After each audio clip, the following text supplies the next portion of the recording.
Hello दोस्तों, स्वागत है आपका अपने चैनल कॉन्टोत्सव पर। एसएससी एमटीएस की परीक्षा जो कि 2 मई से शुरू हुई थी, आज 3 मई 2023 के फर्स्ट शिफ्ट का एग्ज़ाम समाप्त हो गया दोस्तों। तो चलिए आज के वीडियो में देखते हैं कि फर्स्ट शिफ्ट में जीके जीएस के सेक्शन में कौन कौन से प्रश्न पूछे गए थे। पहला प्रश्न देखिए दोस्तों कि वैसाखी किस महीने में मनाया जाता है। तो वैसाखी जो है आपको अप्रैल के महीने में मनाया जाता है, जो कि 13 या 14 अप्रैल को मनाया जाता है। यह त्यौहार आपको पंजाब और हरियाणा में मुख्यतः मनाया जाता है। यह जो है हर जगह इसे अलग अलग नामों से जाना जाता है, जैसे कि आपको असम में बिहू, बंगाल में नववर्ष, केरल में पूरम पिसू के नाम से जाना जाता है। वहीं दूसरा प्रश्न देखिए दोस्तों आया था कि मेगास्थनीज किसके शासनकाल में भारत आया था। तो मेगास्थनीज आपको चंद्रगुप्त मौर्य के शासनकाल में आया था।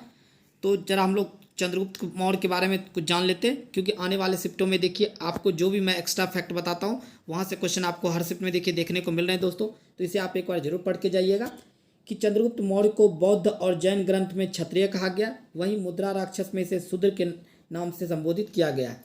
चंद्रगुप्त मौर्य के लिए ही सेंडोकोटस और एंडोकोटस शब्द का प्रयोग किया गया है दोस्तों, ये आपको ध्यान में रखना है। और अगर आप ये देख सकते हैं कि हाँ मैंने आपको ढेर सारे एक्स्ट्रा फैक्ट दिए, इसे आप एक बार जरूर पढ़ लीजिएगा। अगला प्रश्न आया था दोस्तों कि राष्ट्रपति के निर्वाचन में कौन कौन भाग लेता है। तो राष्ट्रपति के निर्वाचन में आपको लोकसभा, राज्यसभा, विधानसभा के सदस्य जो है भाग लेते हैं। आप देख रहे होंगे कि कल भी आपको तीनों शिफ्ट में राष्ट्रपति के से संबंधित क्वेश्चन पूछे गए, चाहे वो निर्वाचन से संबंधित हो, चाहे अनुच्छेद से संबंधित हो। तो आप इस जो एक्स्ट्रा फैक्ट में बता रहा हूँ इसे जरूर पढ़ के जाइएगा। भारत का महान्यायवादी ये अनुच्छेद 76 में इसका वर्णन है। वहीं राष्ट्रपति की क्षमादान की शक्ति अनुच्छेद 72 में वर्णित है। राष्ट्रपति पर महाभियोग की प्रक्रिया अनुच्छेद 61 में। संसद का सत्रावसान और भंग करना अनुच्छेद 85 में। राष्ट्रपति से संबंधित महत्वपूर्ण अनुच्छेद यहाँ मैंने आपको लिख दिए, इसे जरूर आप पढ़ के जाइएगा दोस्तों। अगर आपको इस वीडियो की पीडीएफ चाहिए तो आप हमारे टेलीग्राम चैनल से जुड़ सकते हैं, वहाँ मैं आपको हर शिफ्ट की पीडीएफ प्रोवाइड करवाता हूँ। तो आप हमारे टेलीग्राम चैनल से भी जुड़ जाइए, हमारा टेलीग्राम चैनल का लिंक आपको डिस्क्रिप्शन में मिल जाएगा। अगले प्रश्न की ओर बढ़ते हैं। अगला प्रश्न है सुग्गी नृत्य किस राज्य से संबंधित है। तो सुग्गी नृत्य आपको कर्नाटक से संबंधित है।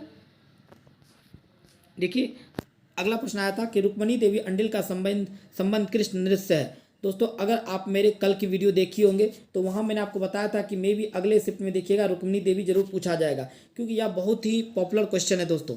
यह जनरली हर एग्जाम में पूछा जाता है। तो रुक्मिणी देवी अंडिल का संबंध आपको भरतनाट्यम से। अगर कुछ अन्य नृत्य से संबंधित कलाकार देखें तो भरतनाट्यम से यामिनी कृष्णमूर्ति, सोनल मानसिंह, देखिए ये भी बहुत ही इंपॉर्टेंट है, इसे भी आप जरूर ध्यान रखिएगा। आने वाले शिफ्टों में ये देखिएगा, आने के चांसेस इसके बहुत ज़्यादा है। मृणालिनी साराभाई, मालविका सरकार, ये सारे भरतनाट्यम संबंधित है। वहीं कुचिपुड़ी से राधा रेड्डी, राजा रेड्डी, स्वप्न सुंदरी, लक्ष्मी नारायण शास्त्री। तो दोस्तों ये सारे एक बार आप इसे जरूर देख लीजिएगा। अगले प्रश्न की ओर बढ़ते हैं। देखिए कल भी एक क्वेश्चन आया था दोस्तों पुस्तक और लेखक से, आज भी आया था। देखिए कि ड्रीम्स ऑफ माय फादर पुस्तक के लेखक कौन है। तो ड्रीम्स ऑफ माय फादर पुस्तक के लेखक बराक ओबामा है। मैंने आपको कुछ पिछले शिफ्ट में भी बताया था, आज भी देख लेते हैं कि जैसे आपको इम्परफेक्ट है, इम्परफेक्ट, ये संजय मांजरेकर की पुस्तक है।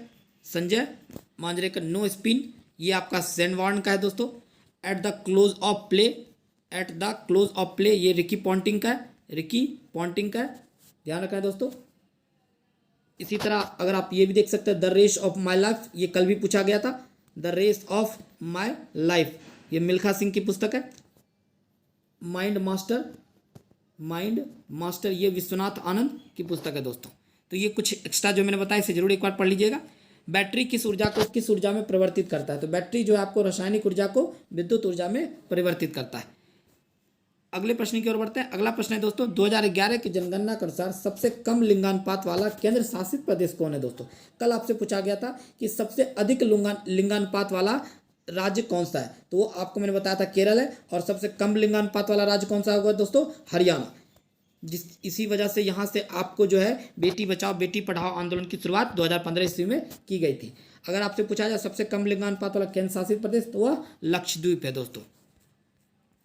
अगले प्रश्न की ओर बढ़ते हैं कि रामप्पा मंदिर किस भगवान को समर्पित है। तो रामप्पा मंदिर जो है आपको भगवान शिव को समर्पित है।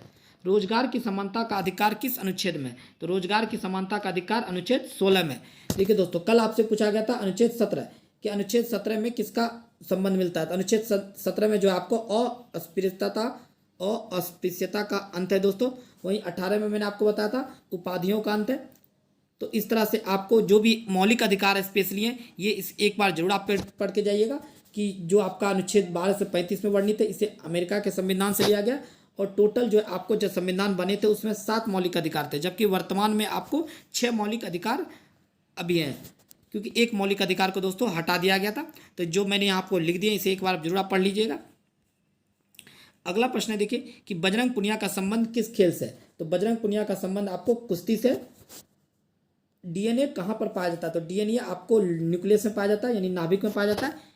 देखिए एक क्वेश्चन आता है दिल्ली सल्तनत से कि गयासुद्दीन तुगलक के बाद गद्दी पर कौन बैठा था। तो गयासुद्दीन तुगलक के बाद उसका बेटा मोहम्मद बिन तुगलक बैठा था, जिसे पागल सुल्तान के नाम से भी जाना जाता है दोस्तों। तो जरा हम लोग कुछ देख लेते हैं कि आपको दिल्ली सल्तनत काल के बारे में कि देखिए, तो सर्वप्रथम आपको ये ध्यान रखना है कि दिल्ली सल्तनत काल में जो है आपको 5 वंश जो है उभर कर सामने आए थे, जिसमें से पहला कौन सा था दोस्तों, गुलाम वंश, जिसको आप लोग दास वंश, ममलूक वंश के नाम से भी जानते हैं, जिसका शासनकाल आपको 1206 से 1290 ईस्वी तक रहा था। वहीं दूसरा है दोस्तों खिलजी वंश जो कि 1290 से 1320 ईस्वी तक रहा था। तीसरा है तुगलक वंश जिसका शासनकाल आपको 1320 से 1398 ईस्वी तक मिलता है। किसी किसी पुस्तक में आपको 1398 से 1414 तक भी मिलेगा दोस्तों, तो ये फैक्ट भी आपको ध्यान रखना है, 1414 ईस्वी तक। अगला है सैयद वंश जो है आपको 1414 से 1451 तक ईस्वी तक रहा था। और लास्ट वंश है आपका लोधी वंश जो कि 1451 से 1526 ईस्वी तक रहा था। तो ये सारे फैक्ट आप जरूर ध्यान में रखिएगा दोस्तों। अंतिम देख लेते हैं दोस्तों कि अंतिम प्रश्न में आया था कि लियोनेल मेसी का संबंध किस खेल से है, या फुटबॉल से। दोस्तों आज के शिफ्ट में मुझे 15 ही क्वेश्चन मिल पाए। तो अगर आपका भी शिफ्ट में एग्जाम है तो आप अपने क्वेश्चन मुझे टेलीग्राम पे या फिर कमेंट सेक्शन में भेज सकते हैं दोस्तों। तो चलिए मिलते हैं अगले वीडियो में, तब तक के लिए जय हिंद जय भारत।